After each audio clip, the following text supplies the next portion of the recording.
한국은 이 세상에서 가장 특이하고 기이한 사회의 모습을 하고 있다. 어느 중국인이 쓴 글의 내용 중 일부인데요. 중국에는 한국을 좋아하는 사람들이 모인 커뮤니티가 있습니다. 하지만 이 웹사이트는 항상 디도스의 공격을 받기 때문에 주소를 매달 옮겨가고 있는데요. 도대체 누가 이 웹사이트에 해킹 공격을 하는 것일까요? 중국 공산당이 하는 것일까요? 아니면 한국을 좋아하는 것을 마음에 안 들어 하던 중국인들이 그런 것일까요?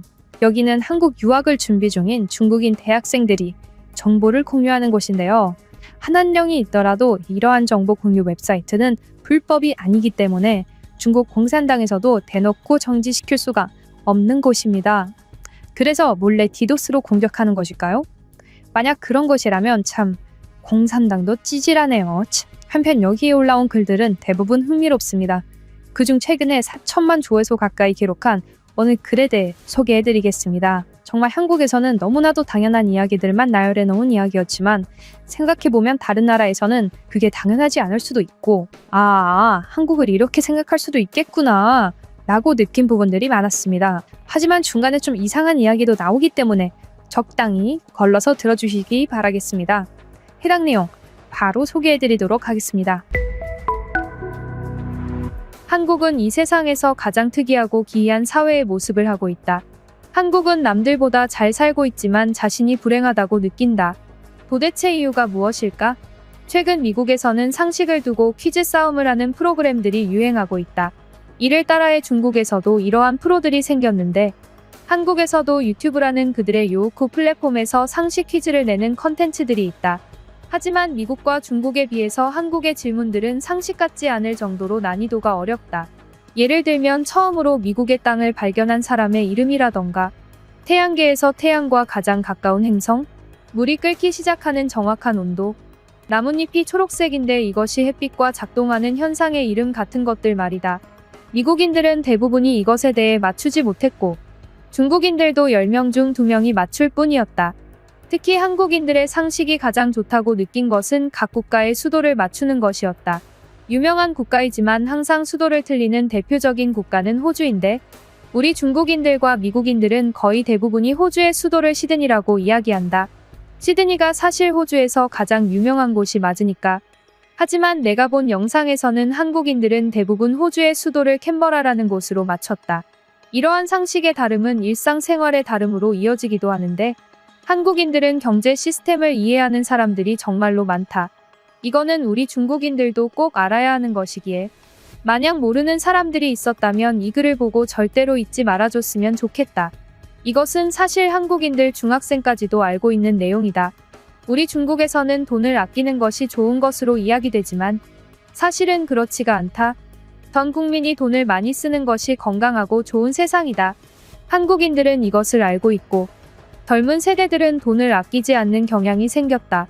한국의 중장년층들은 돈을 아끼는 사람들도 간혹 있지만 지금 한국의 젊은 세대들은 돈을 거의 아끼지를 않는다. 한국이 정말 기형적이고 특이한 나라인 이유는 한국인들은 돈을 많이 벌지만 그 돈을 전부 써버린다는 것이다. 한국은 다른 나라에 비해서 물가도 미친 듯이 높고 집값이 너무 심각하게 높은데 그것의 영향도 물론 있겠지만 사실 한국인들은 중국에 비해서 10배 가까이 넘게 번다. 그렇기 때문에 한국인들은 우리 중국인들만큼 집세에 허덕이지는 않는다. 물론 한국도 집을 구매하기 위해서는 많은 돈이 필요하지만 한국인들은 월세를 내더라도 월급이 월세보다 훨씬 많이 남는다. 한국인들은 자기 월급의 절반 이상이 되는 월세의 집에서 절대로 살지 않는다. 그렇다면 그들이 돈을 그렇게 많이 쓰는 이유가 무엇일까? 우선 그들은 돈을 아끼더라도 돈은 언제든지 벌 수 있는 것이라는 자신감이 있다. 정말 특이하지 않은가? 자기가 만약 회사에서 잘리더라도 새로운 회사를 찾아서 일을 무조건 할 수 있다는 생각을 하고 있고 회사에 전부 잘리고 모든 걸 잃는다고 하더라도 그들은 다시 일어날 수 있다는 자신감을 가지고 있다. 코로나 바이러스라는 것이 퍼지기 시작했을 때 많은 국가들은 이것이 중국의 우한에서 시작된 것이라고 말했지만 사실 그렇지 않다. 아무튼 이 코로나 바이러스가 퍼졌을 때 한국인들은 많은 사업에 실패가 있었는데도 그들은 계속 다시 일어났다. 참으로 신기하다. 한국의 자살률이 높다는 이야기가 있지만 당시 코로나 때에 특정할 수 있을 정도로 크게 늘어나지 않았다. 그로 인해 학자들이 도출해낸 하나의 신기한 결과가 있는데, 한국은 이 세상에서 가장 비정상적이고 특이한 사회라는 것이다. 그들은 돈이 없어서 자살률이 높은 것이 아니다. 사실 그들은 한 달만 편의점에서 일하더라도 중국에서 죽어라 1년간 일하는 것만큼 돈을 벌 수가 있다. 그들에게 자살률이 높은 이유는 대부분 이유가 하나뿐이다. 바로 우울증이라는 병이다. 중국에서는 꽤나 생소한 병인데, 사실 우울증은 선진국에서 많이 보이는 병이다. 북유럽과 미국 등 선진국에서는 걸린 사람들이 정말 많은 병인데, 우울증을 크게 앓고 있는 나라가 바로 한국이다. 다만 중국의 우울증 환자가 적다고 해서 중국이 선진국이 아니라는 소리는 아니다. 이는 사상의 차이이기도 한데, 큰 경쟁심을 만들어내는 자유민주주의 국가에서는 우울증이 쉽게 나타나고, 우리와 같은 사상을 가지고 있는 국가들은 애초에 우울증이 적다. 한국인들은 자기가 남들보다 불행하다고 생각되면 자살을 하는 경우가 있는데, 남들이 너무나도 잘 살고 있다 보니 그런 선택을 하는 경우가 있다고 한다. 우울증은 치료가 되면 절대 그런 나쁜 생각을 하게 되지 않는데, 우울증에 걸린 그 순간은 한없이 어둡게 생각하기만 한다고 한다. 특히 가장 큰 문제가 되는 것은 몸이 아픈 사람들인데, 한국은 노인 자살률이 가장 높은 국가로, 몸이 아프다는 이유로 자살하는 믿기 힘든 사람들이 많다. 그들이 그런 가장 큰 이유는 그들의 말을 듣는 사람들이 없기 때문이다. 그들은 전적으로 소외된 존재들이다. 그들이 힘들고 아프다는 말을 전적으로 들어주면서 감정적으로 지지해주는 사람들이 없다. 노인들의 자녀들은 멀리 떨어져서 새로운 가정을 이뤘거나 일을 하는 경우들이 많고, 노인들은 친구가 없는 경우들도 많다. 친구가 많은 노인들은 거의 자살을 하는 경우가 적은 편이지만, 친구가 없이 고독하게 사는 노인들 중에서는 외로움을 잘 타거나 친구들이 필요한 성격의 노인들이 우울증에 걸리는 경우가 많다. 한국은 아직도 이에 대한 대책을 세우지 못하고 있고, 한국에는 중국과 같이 노인정이라던가 사회적 교류를 노인들이 할 수 있는 것들이 있기는 하지만 많이들 이용하지 않고 있다.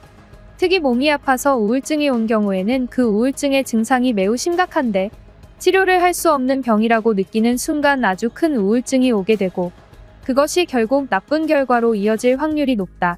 하지만 내 입장에서 봤을 땐 이것이 모두 한국이 상식의 수준이 높고 지능이 높기 때문에 나온 결과다. 지능이 낮고 상식이 떨어지는 국가의 사람들은 우울증에 절대로 걸리지 않는다. 동남아의 후진국인 방글라데시 같은 곳에서는 자살률이 거의 없다. 그들은 교육을 초등교육 이상 받은 사람들이 거의 대부분이다. 결국 우울증이라는 것은 아는 게 너무나도 많은 사람들이 생각이 많아지면서 많은 생각들이 조화롭지 못하게 겹치면서 생기는 비정상적인 현상이다. 자기가 오히려 똑똑해서 우울증에 걸린 것임을 인지하고, 그들이 그저 부족한 것은 사회적 교류라는 것을 인지하고 사람과 연락을 하거나 만나보려고 하는 시도를 해봐야 할 것이다. 결국 자살은 자기뿐만이 아니라 주변 사람들의 남은 인생들을 죄책감과 고통 속에서 살게 하는 정말 무책임한 행동이기 때문이다. 내가 한국의 이러한 현상에 대해 이야기하는 이유는 중국의 교육 수준이 한국 수준으로 올라가고 있기 때문이다. 한국의 모습은 곧 중국의 미래이기도 하다. 하지만 이렇다고 한국이 중국보다 선진국이라는 소리는 아니다. 하지만 중국은 우리의 고유한 사상에도 불구하고 자유롭고 민주적인 모습으로 변하고 있고, 자유경제 시장을 완전히 열어놓은 상태다. 이것은 정말 좋지 못한 상황이고, 중국의 노인들도 곧 한국인들처럼 되어버릴 것이다. 한국을 보고 배워야만 중국이 발전할 수 있다. 라는 글이었습니다. 여러분들은 이 글에 대해 어떻게 생각하시나요? 글 중에 많이 틀린 부분들이 있었지만 노인 자살률에 대해서는 어느 정도 맞는 말도 포함되어 있는 것 같았는데요. 한국의 노인 자살률은 심각하게 높습니다. 그리고 이것은 우리 사회가 막아야 하는 비극이기도 합니다. 저는 이런 이야기를 해보고 싶습니다. 우리 젊은 사람들이 풍요 속에서 살 수 있었던 이유는 현재 중장년층 분들의 피와 땀 덕분입니다. 그리고 그러한 역사적인 사실에 대해 우리 젊은 층들은 많이 알고 있습니다. 알고는 있지만 그에 대해 감사의 표현도 못하고 잊으며 살아가고 있습니다. 인간은 망각의 동물이긴 하지만 그렇다고 완전히 있는 것은 불가능합니다. 저희는 우리를 이렇게 풍요롭게 살게 해주고 항상 후손들을 위해 열심히 일해오신 여러분들에게 이제 우리가 힘이 되어드리고 싶습니다. 힘든 일이 있으시면 절대로 생명의 끈을 놓지 말아주세요. 여러분이 힘든 것을 이해할 수는 없더라도 함께 아픔을 느낄 수는 있습니다. 여러분들의 이야기를 다른 사람들에게 많이 들려주세요. 그리고 가능한 연락을 많이 돌려주세요. 당신의 가족과 친구 혹은 지인들은 당신의 연락을 절대로 귀찮아하지 않습니다. 그저 바쁠 뿐이죠. 그들은 항상 언제 연락해야지 하다가 연락을 까먹습니다. 자기 친구들끼리도 그래요. 그러니 자주 연락해 보시길 바랍니다. 여러분은 절대로 혼자가 아닙니다. 오늘도 제 영상 시청해 주셔서 감사드리며 지금까지 뉴스폼의 안기자였습니다. 감사합니다.